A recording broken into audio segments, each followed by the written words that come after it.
বিরতির পর আবারও আমন্ত্রণ স্বাস্থ্য প্রতিদিনের এই বিশেষ আয়োজনে। তা আমরা আলাপ করছিলাম স্যার এই যে ধূমপানের এবং তামাকজাত দ্রব্যের বিষয় নিয়ে। আপনি আগে একটু বলছিলেন অবশ্য যে ধূমপান বা স্মোকিং ছাড়াও তামাকজাত দ্রব্য আর কি কি ফর্মে ব্যবহৃত হয় এবং সেইগুলিও ক্ষতিকর কিনা।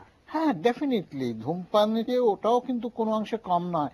যেমন অনেকেরই গুল ব্যবহার করার, দিনের মধ্যে 8 বার 10 বার যদি গুল ব্যবহার করে, এটা কেন যে করে আমি বুঝি না। এটাও একটা নেশাগ্রস্ত জিনিস।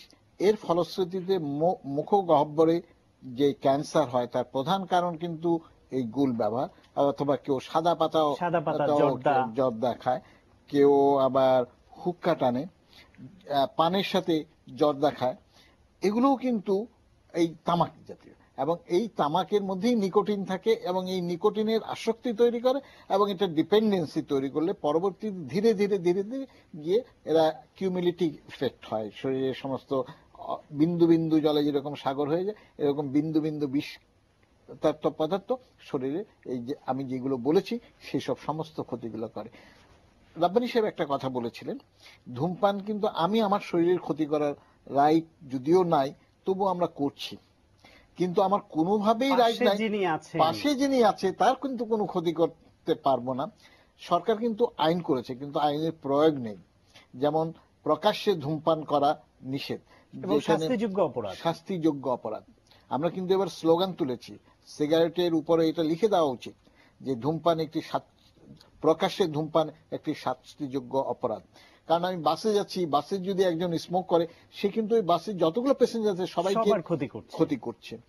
সেমনি একটা স্কুল, হসপিটাল, এগুলোতে আমরা নিষেধ করি, যেখানেই জনসমাগম হবে সেখানে।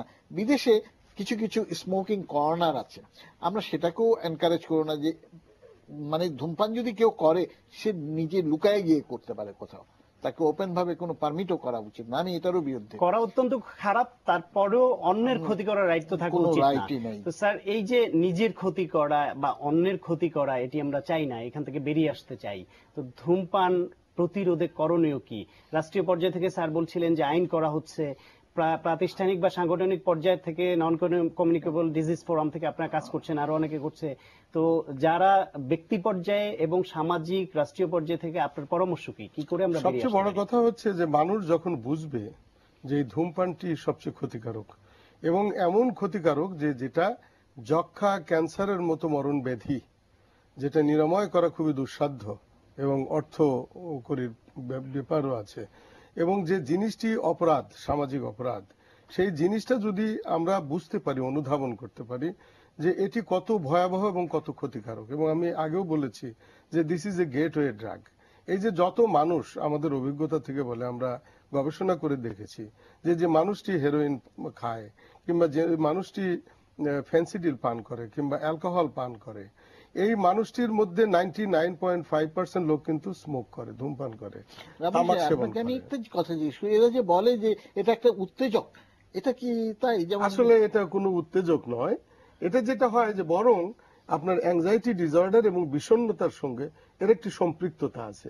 যারা বিষণ্ণ ব্যক্তি তারা ধূমপান বেশি করে। যে ধূমপান মরণ ব্যাধির সৃষ্টি করে, এটা আমরা খাবো না। কিন্তু বন্ধ করব কিভাবে? এটার দুটি পদ্ধতি আছে। যে একটা হচ্ছে যে স্যার যেটা বললেন যে আইন প্রয়োগ করে, যেটা আছে আইন অলরেডি, কিন্তু এটা প্রয়োগ হচ্ছে না। আর একটা হচ্ছে যে আমি ব্যক্তি, আমি বাঁচতে চাই, মরিতে চাই না আমি এই সুন্দর ভুবনে, বাঁচিয়া থাকিতে চাই মানবীর মাঝে। এটা করতে গেলে আমাকে, আমার যে ডিমান্ড, আমাকে বুঝতে হবে যে ধূমপান পৃথিবীর কেউ আমাকে বন্ধ করতে পারবে না, আমাকেই বন্ধ করতে হবে। এটাকে আমরা বলি ডিমান্ড রিডাকশন।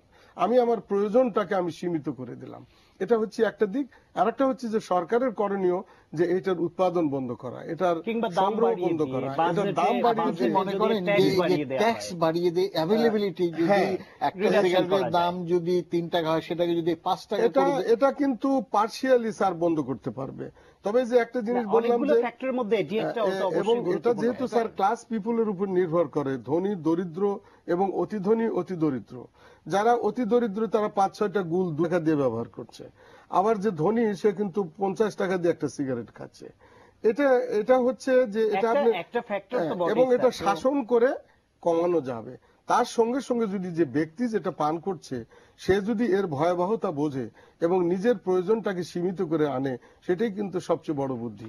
এবং সারা পৃথিবীতে এর সাথে আমি আপনার সাথে যোগ করতে চাই যে এর সাথে একটা গ্রুপ, ভেস্টেড ইন্টারেস্টেড গ্রুপ, কিন্তু তারা কিন্তু এটাকে প্রমোট করছে। হ্যাঁ, এটা স্যার খুব বড় প্রশ্ন করেছেন যে উৎপাদনকারী, ব্যবসায়ী, বিভিন্ন গ্রুপ, জি, তারা তো huge amount of money invest করছে এবং তাদের এই টাকা তারা ধূমপায়ীদের কাছ থেকে তাদের রোজগার আদায় করছে এবং সেটি আবার ইনভেস্ট করছে এবং এটি আবার তারা ট্যাক্স আকারে দিচ্ছে। আপনি স্যার যে ট্যাক্সের কথা বললেন, this is a vicious circle.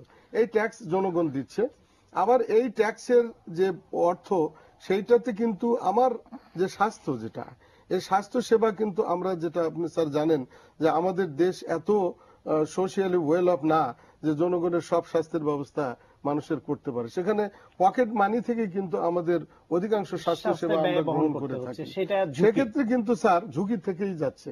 Tax বাড়াতে হচ্ছে, আমরা অন্যান্য ট্যাক্সও দিতে হচ্ছে, তার সঙ্গে যদি আবার যে ধূমপায়ী সে যদি ওই ট্যাক্সের যন্ত্রণায় পড়ে, সবচেয়ে বড় কথা হচ্ছে স্যার আপনি যেটা বললেন যে সচেতনতা, এটা আবার কতটুকু উপকার করে। স্যারের কাছে আরেকটা বিষয় জানতে চাই, সেটা হলো যে ধূমপানের কারণে অনেক রোগ ব্যাধি এগুলি হয়। আপনি বললেন যে আপনার কাছে রোগীরা যখন আসছে তাদেরকে তো ধূমপান ছাড়তে বলেন, তো যদি এই রোগে আক্রান্ত হওয়ার পরে তিনি তারপরও ধূমপান করেন কিংবা ভালো হয়ে যাওয়ার পর আবারও করছেন, তার ঝুঁকি কি আগের মতোই না আরো বেশি?